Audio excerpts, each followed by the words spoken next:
Hello, my friends. How you doing today? I am doing well, and I'm gonna try something new today.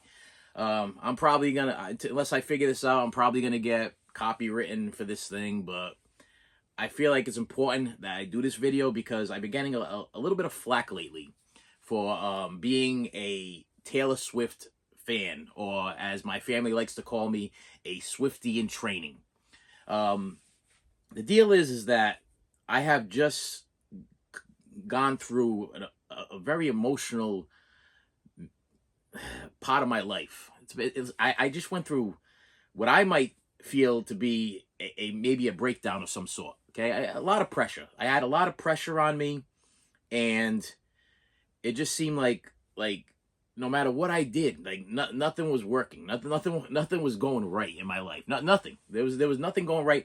I was teaching preschool, and I was a pre-K teacher for 14 years, and I was I was good at it. I it was the one thing one of the things in my life that I was proud of. And then all of a sudden it was just like taken away from me. And I was struggling to do my job.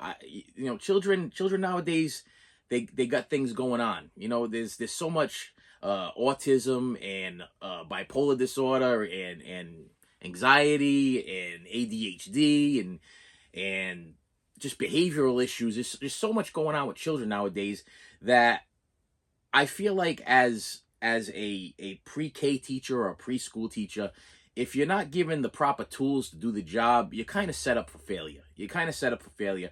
And I was at a point where I was breaking down, and I was literally getting up in the morning and going to the bottom of my bed prior to going to work and doing my job, anticipation of what was about to happen.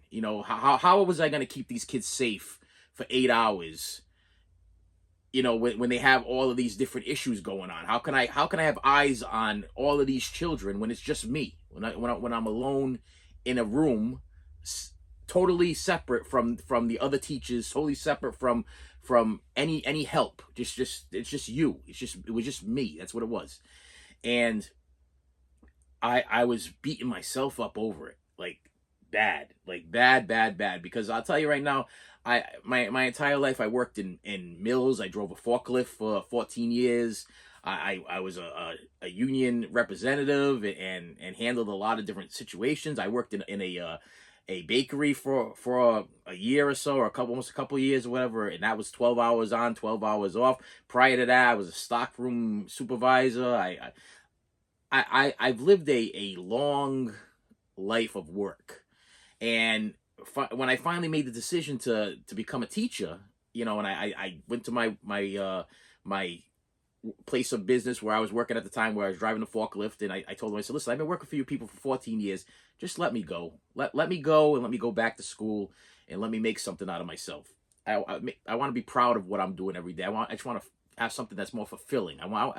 I seem to be good at taking care of children. I got 4 of my own, and I never had them go to a preschool. I took care of them during the day while my wife worked, and then I would go to work on third shift. And I taught my children how to read and write before they went into kindergarten. I taught them their colors and numbers and everything because we would play together. When they had a chalkboard, and we would play school, and I was good at teaching them stuff, and that's what I felt like I had a passion for. And then the first preschool I worked at, they gave me a lot of freedom to like be inventive and use my imagination and just be me. And the kids were a lot different. I mean, this is talking 14 years ago, and the kids were just different. If you haven't noticed lately, children are changing. I don't know if there's something in the Lunchables. I don't know if there's something in the Go-Gurt. Something is going on where I kind of like look towards like the tablets and the TVs and the phones and everything because those are your portable babysitters. And a lot of kids, I'll tell you right now, they don't want like real interaction anymore. They are perfectly satisfied with watching a TV show, whatever, one of their favorite TV shows, or one of these characters on TV or whatever, and learning from them. Matter of fact, I have a granddaughter that's probably learned more from watching I don't know, Blippi and Miss Rachel or whatever, than she learned from probably a teacher. It's just the way life is nowadays. It's like AI and virtual and everything is just it keeps the kids' attention. They need those bright colors. They need those fast acting movements and everything like that. And and me as a preschool teacher or pre-K teacher, I was very animated. What you see sometimes, I always, when I used to go see my therapist, okay, the thing was with me is that I was seeing, like, I was like multiple people. I would get up in the morning and I had to be, listen, my name is Tom, by the way, okay? Listen, I've been doing this channel for I don't know how long and I never say what my name is, okay? But so they referred to me as Mr. Tom. And for 14 years I was Mr. Tom. But to me, I was playing this character. So I'd get up in the morning and I had to play this character of Mr. Tom. And I had to be very animated and very cartoonish and very like Muppetish. And it was like it was a whole thing. And on top of that, I would do voices, I would do puppets, I sing. I mean, it's like what you have seen in front of this camera for the last like 3 years. And if you've been a subscriber for 3 years, it's a different person than what I was at the school taking care of the children, because my main focus was always to keep those children safe.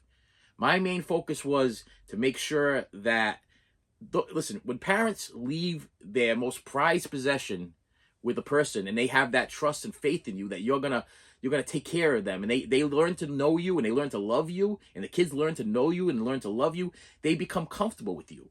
And they know that they can leave you with their prized possession, and when they're done after working all day, they can come and pick up their prized possession, and that child may be even better than when they dropped them off in the morning. They might have dropped that kid off kicking and screaming in the morning, but by the time they left my class after playing, the floor is lava or freeze tag or TV tag or doing a craft or whatever it might be, they might, or after I teach them, the fundamentals, alphabet, numbers, whatever, not only are they leaving happier, but they would leave with a little bit of knowledge, and my big thing was treat people how you would like to be treated.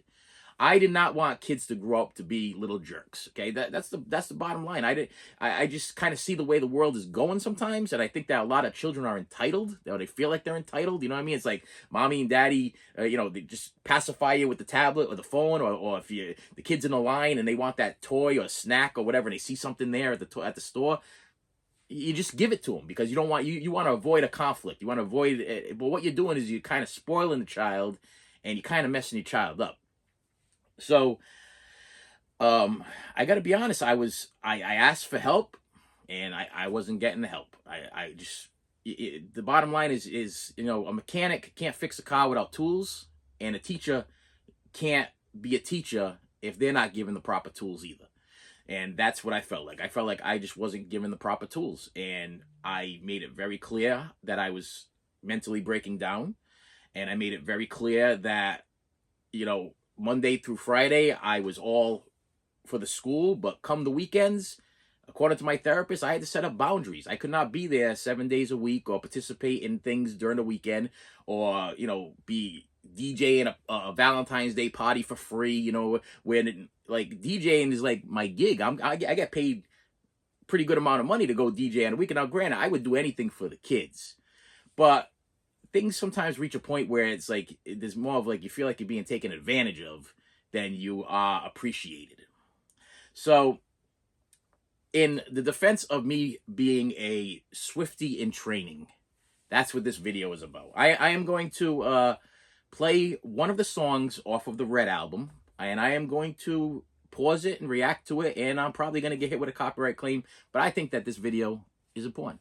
Okay, so I'm gonna attempt this. We're gonna see how this works out, and for my old time viewers that are like, I'm a hard rock fan, and all I listen to is rock music, and I listen, Taylor Swift is beyond me or whatever it is, and I don't like Taylor Swift. I don't want, she's mainstream and everything. I will tell you that honestly, from the deepest parts of my heart, there have been some artists in my life that, yeah, they might have these mainstream songs. I mean, granted, if I'm putting on a Taylor Swift album, I'm not going to Shake It Off. I'm not going to the stuff that you hear on the radio all the time. I go to the stuff that moves me, that has a meaning to me.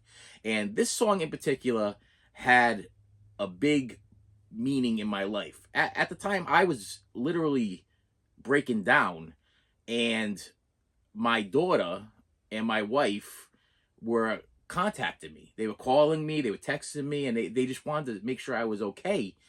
And emotion, like from the outside, I looked good, but on the inside, I was a mess. So let's give this a shot. Ready? Here we go.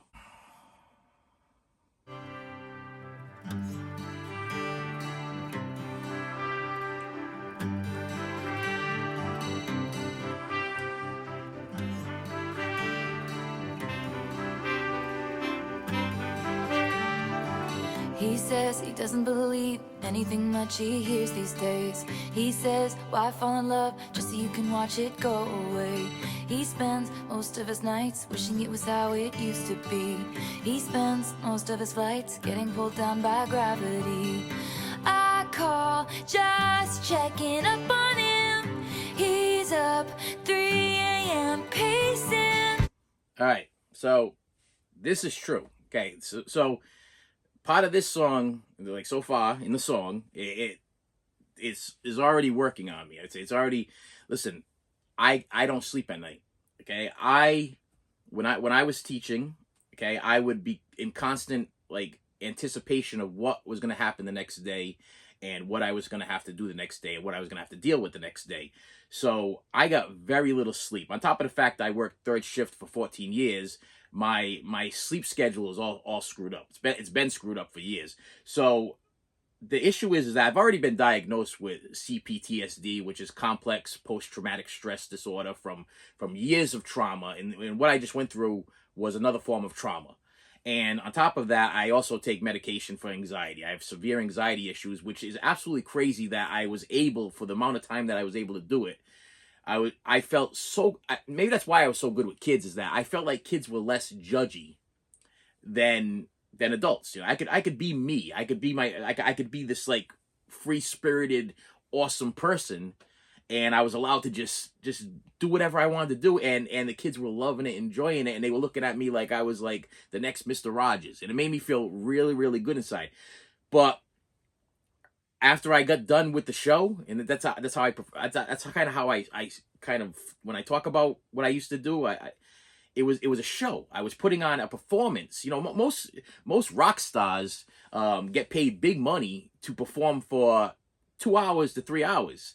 I was performing from 8 o'clock in the morning till 4 o'clock in the afternoon, or 4:30 in the afternoon, or whatever it was. It was an all day long performance, and I was doing 5 days a week. So most rock stars or whatever, they just perform on the weekends, or one day on the weekend, or on a Saturday night, or a Friday night, or whatever, or Friday and Saturday night.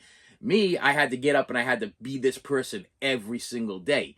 And the anticipation for what I was going to walk into, the big question mark above my head of how is this kid going to come in today? Or how is this little girl going to be all right today? Or is this little boy going to be off today because he's having problems with his father and his mother separating? Or is this little girl going to have a problem because she has a disability, or she has a capability, or whatever the issue was. It was anticipation of what I was going to have to deal with the next day. Is this kid going to sleep? Is this kid not going to sleep? Am I going to be able to get my work done while the kids are sleeping? What am I going to do? What the question mark? The question mark makes you go crazy, and the question mark is what keeps me up at night. All right. So He says it's not just a phase I'm in. My voice comes out begging. All this time I didn't know you were breaking down. okay, so that part, I didn't know that you were breaking down. I'm very personal. Okay, I keep a lot of things bottled up inside. That's a big problem with me, is that I keep things bottled up inside. And sometimes, when you keep things bottled up for a long period of time, when you finally do let the person that you're having a problem with, or letting somebody that you're having a problem with, or whatever your issue is, when it finally comes out, sometimes it comes out of control. Okay, and that's pretty much what happened to me. I had an episode where I was, not an episode on this channel, an episode in my life, where I had a completely messed up day. It was just a terrible, terrible day. I was overwhelmed, nowhere to go, nowhere to run, nobody to contact, nobody was going to bail me out, nobody was going to help me. and I was literally breaking down. And I made it through the day, and the kid with a smile. I made it through the day with a smile, a fake smile, and the kids had no idea what was going on with me emotionally and mentally, but I was breaking down. I was breaking down, um and my daughter and my wife would check in on me, and it was, let's keep going. All the pieces on the floor. If you weren't around. All right, so that part right there, I fall the pieces on the floor. If I can I go back on this thing? Okay, all right. I fall to pieces on the floor. Okay, right there. Where is it? There is it. There we go. Hold on. If you weren't around, okay? If you weren't around. Um, I know I got people that love and care about me, you know what I mean? And they saw me breaking down. They were getting emotional with me. It was a very tough period in my life. And when I heard this song, it made me really like think about, you know, my children and my wife, and like, what if I wasn't here? What if this pushed me to a breaking point that was a point of no return? And I was reaching a real dark part of my life. So yeah. All right, here we go. Too young to know it gets better. I'll be summer sun for you forever. I'll be summer sun for you forever. To me, like I said, listen, these Taylor songs were talking to me. And when it said, I will be summer sun for you forever, I will tell you that I have a couple of people in my life that are calm. They are calm to me. When you have anxiety issues and you have, trauma issues and everything like that, you tend to not trust too many people. You tend to not trust too many people because you've been screwed over so many times in your life. You just don't trust them. You don't trust them, whether it be friends, family, co-workers, bosses, whatever it is. You just tend to not trust them anymore because you've been screwed over so much. You don't trust them anymore. And I will tell you that, I have a very small circle of people I trust. And I just felt like, they were reaching out, and they were like, listen, I can't do this without you. You need to be here. Okay. You're important to us. So please, help yourself. Do what you got to do to get yourself fixed, because you're going through something. We can see you're going through something. They may not see it on the outside, but when you're coming home, we see your pain. We see what you're struggling through. We don't want to see you shaking at the bottom of the bed anymore, Dad. We don't want to see you, coughing up blood in the bathroom anymore, Dad. We don't want to see you, having to take handfuls of pills in the morning in order to function, Dad. Anyway. Forever winter if you go. So the song Forever Winter, and she says forever winter if you go, I took that as, if something was to happen to me, there would be a coldness in these people's lives without me. Like, I was making an impact on people's lives, not just my family, but parents, children. And when I heard that lyric, and I was like, forever winter if you go, I took it as, you know what, if you give up, it's just gonna be cold. It's gonna be a cold, terrible thing if you give up. So you gotta keep pressing on. You gotta keep pressing on, because you do have people that care about you. You have people that care about you. You gotta keep going. You gotta keep going. And like I said, I wanted to do this video because a lot of people don't understand what's going on with me with this whole Taylor Swift thing. And there's more to it than just what you see, on like videos. And when a song or an artist inspires you to make a change or a difference in your life, you build like almost like a respect, or I almost feel like I it's funny because if anybody's ever gotten a tattoo, okay, this is kind of strange, but if you ever got a tattoo artist does your tattoo whenever, you might be sitting there for like 3-4 hours. I got a tattoo on the back of my arm that took like 6 to 8 hours, and I almost passed out because I was losing so much blood and I forgot to eat because I'm an idiot. But after you're done with that, you feel kind of a closeness to your tattoo artist. You have like a trust with your tattoo artist. You feel like you're like, we just shared something together. I trusted you to do this to me, and I hope that you do a good job. You know what I mean? So, yeah, I'm rambling, but as far as Taylor goes, I almost feel like I owe it to her, if that makes any sense, because her music kind of saved me. So here we go. I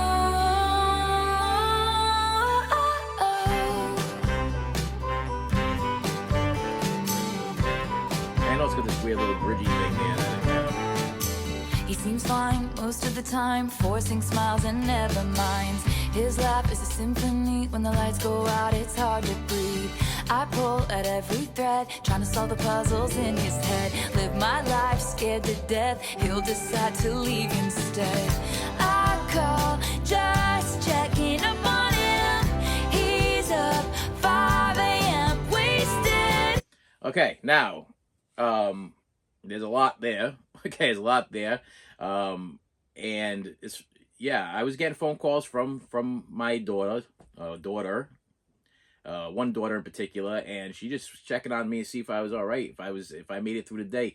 My wife was still here with me, so she knew what was going on with me.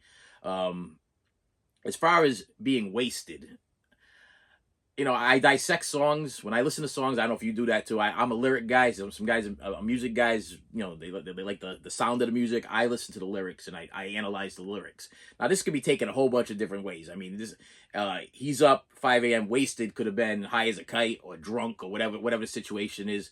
To me, I took this as I was like internally wasted. Like I was like beat down, wasted. Like this there was nothing left to me. I was up pacing the house, and there was just nothing left. There was nothing left.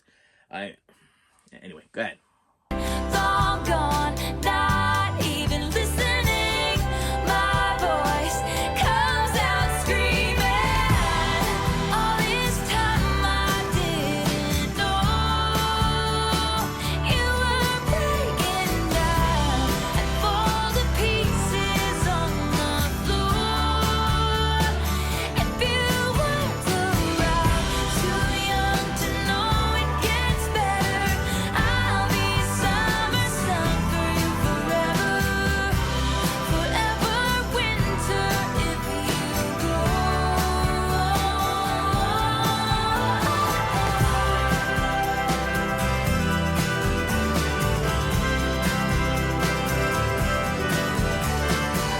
If I was standing there in your apartment, I'd take that bomb in your head and disarm it. I'm gonna stop it there for a second. So when she says, if I was there in your apartment, I'd take this bomb in your head and disarm it. I gotta be honest with you. If you have issues like I have, your mind is constantly racing, and you're constantly worrying about things that I'm worried about things a year in advance. I'm worried about things that haven't even happened yet, might not even happen. Listen, I need to keep reminding myself that I'm not promised to wake up tomorrow, and I need to stop worrying about things a month from now. And I got to be honest with you.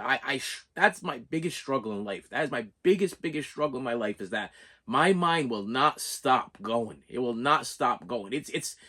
I'm thinking about the next video I'm making. I'm thinking about how I'm going to make my next dollar. I'm thinking about how I'm going to provide for my family, how I'm going to take care of myself.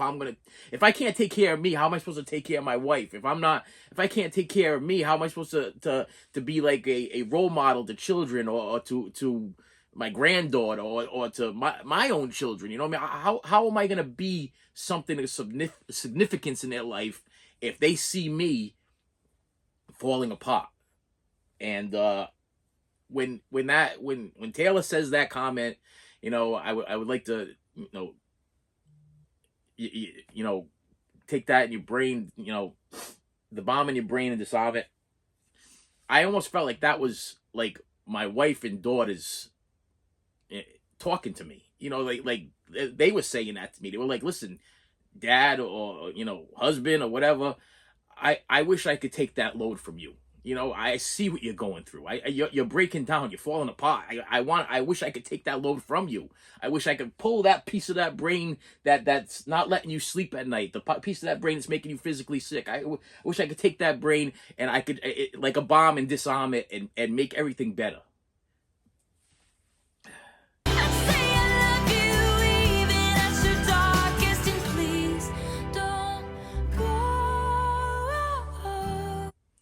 So I took that part as, and I pictured my youngest daughter telling me, Dad, no matter what's going on in your life right now, you got to keep going. You got to keep going. And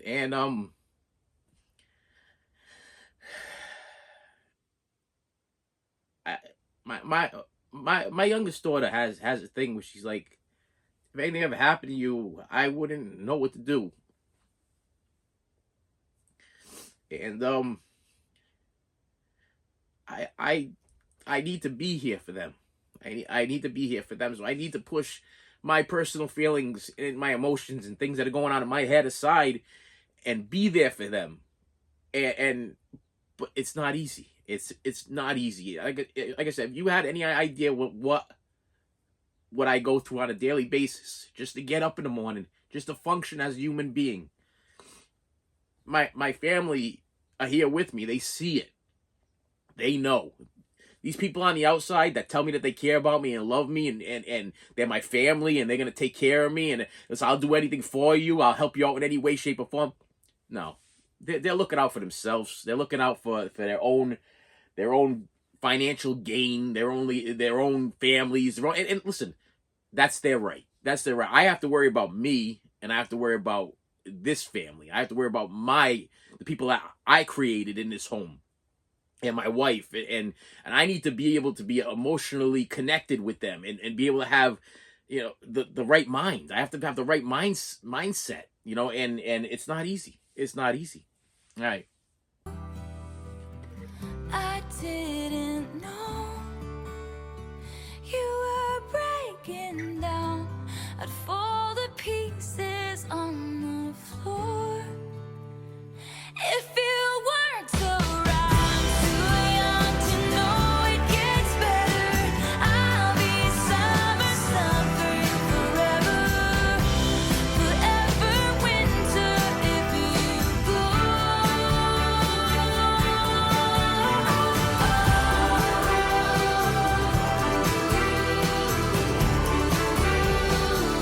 I'll be summer sun forever. So when she says, I'll be your summer sun forever, to me, that was almost like my wife and children telling me that no matter what's going on in your life, I'm going to be your light. I'm going to be your light. We're going to take care of you. We're going to look after you. We're going to do whatever we can do in our power. And believe me, we forgive you. We forgive you for what you're going through. We're not mad at you for your struggles. We're here for you. We are legitimately here for you. We are going to be your sun. We are going to be your light. We are going to help you through this situation. You've been through many situations in your life before, and you're going to be through this one. You're going to get through this one too. And sometimes you need people to tell you that. Legitimate, real, loving, caring people. You need them to tell you that. And when I heard that in this song, I thought about my wife and my kids, and I'm like, these are the people that are there for me. These are the people that I had a friend that recently died within the last couple of years or so, whatever, from a motorcycle accident. And he was about the only other person I actually trusted in my life.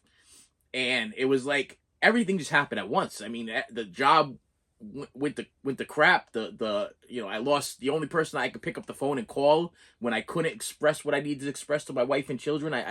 It was like a combination of so many things. It just was like, it was such a bad year. It was such a bad year. And everything was just falling apart. It was like, I just lost my best and only friend that I trusted. And and I'll tell you right now, it's a real thing when you pick up that phone, when you're sad or messed up or whatever, and you actually dial the number or hit the contact number and you're calling that person and they ain't here no more. They ain't here. They ain't going to answer that phone no more. And, I had to accept that.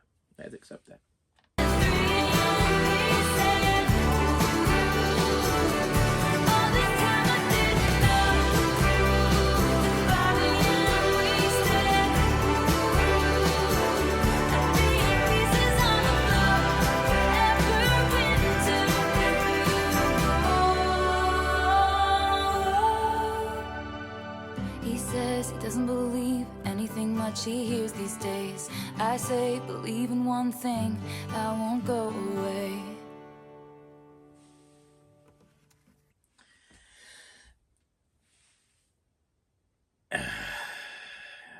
Yeah. And let me get rid of that now. That's the end of the song. Yeah, to me, what I took from that song is that song I needed at that point in my life. I truly believe that God does things, in certain ways. And I'll tell you right now, I was so anti Taylor Swift. I was so that mainstream, that all that, because of working for preschool for a long period of time. The preschoolers love Taylor Swift. They love all that mainstream, the Shake It Offs and all that stuff like that, and all of the. I gotta tell you,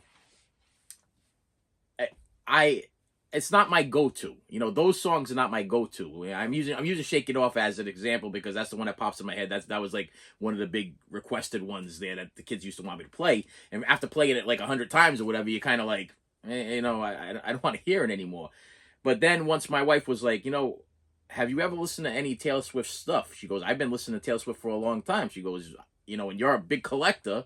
How come you never collected any Taylor Swift stuff? And I'm like, I always thought it was for kids. It wasn't for adults. It wasn't for me. I listen to King Diamond and Gore and Guns N' Roses and Def Leppard and Kiss and I mean, the Beatles and Elvis. And I'm looking around my room at all of the stuff that the Aerosmith and Pink Floyd. This is what I listen to. As far as female vocalists or female singers, I've always loved me some Tina Turner, and I've always Lita Ford. That was my rock goddess. You know what I mean? And um, you know, I've always been Madonna and stuff like that.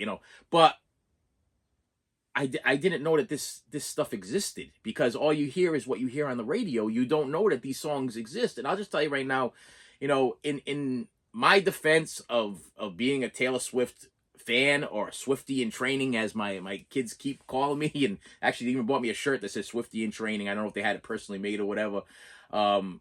She has a bunch of songs that just talk to you. I don't know if you ever had this before, but sometimes when you're in your darkest time in your life, some songs talk to you. And sometimes I feel like it's like, since you can't hear a verbal voice from God, or whoever you believe in, whatever your beliefs are. My beliefs are in God. But if you believe in something else, and you believe that there's another being that's taking care of you, or something that created this world, or whatever you believe in, I'm not here to judge what you believe in.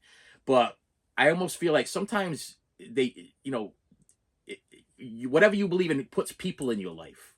They put songs in your life. They put objects in your life. They put things in your life to try to get you back on that track when you're falling off the rails on a crazy train. Okay, when you're falling off those rails, something happens to put you back on track. If your purpose in life is not fulfilled, and you're here on this earth for a purpose, then your supreme being that you believe in doesn't want you to veer off and do yourself in, or give up on yourself. He wants to, like a good father, he might discipline you a little bit, but then he wants to put you back on the right path. He wants to put you back on the right track.